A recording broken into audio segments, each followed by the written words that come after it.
అడ్డు తొలగించుకోవాలి అంటారు గదా! అంటే ఫ్యామిలీని కూర్చోబెట్టి నాకితనొద్దు. మీరు ఏదైతే పెళ్లి కుదిర్చారో అతనొద్దు.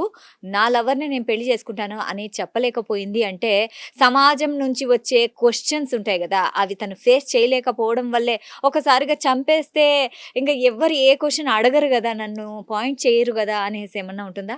అలా ఎలా అమ్మా చంపేస్తే అంటే అంత సింపుల్‌గా ఒక క్రిమినల్ యాక్ట్‌ని గురించి ఆ అమ్మాయి చదువుకున్న అమ్మాయి ఎలా ఆలోచించాలసలు? అంటే ఆమె అంటే సోషల్ మీడియాలో ఫ్యామిలీ వెతికిందంట. కరెక్టే. ఫ్యామిలీ విషయంలో స్టిగ్మా అయిపోతుంది.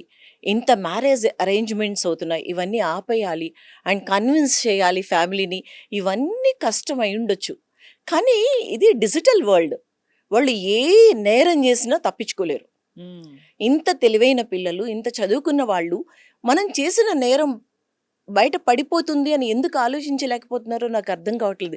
మీరు చూడండి 'మేఘన' case right. Some Meghalaya Sonam ఆ! Case. Sonam so, case. Couple of cases ఉన్నాయి. ఈవెన్ ఢిల్లీలో 'శ్రద్ధ' ఈ కేసెస్‌లో అన్నిట్లో కూడా ఆమైతే భర్తని చంపేసి ఒక బ్లూ డ్రమ్‌లో ప్యాక్ చేసేస్తుంది. అవును. ఆ తర్వాత ఎక్కడో అది మన ఔట్‌స్కర్ట్స్‌లో పడేస్తుంది. సో, ఇవన్నీ కూడా వాళ్ళు హ్మ్. అంటే కీన్‌గా అబ్జర్వ్ అంటే కొంచెం ఆలోచిస్తే క్రిమినల్ బ్రెయిన్ అంటే ఈ ఒక నేరం చేయటానికి వాళ్ళు పెట్టిన ఆ టైమ్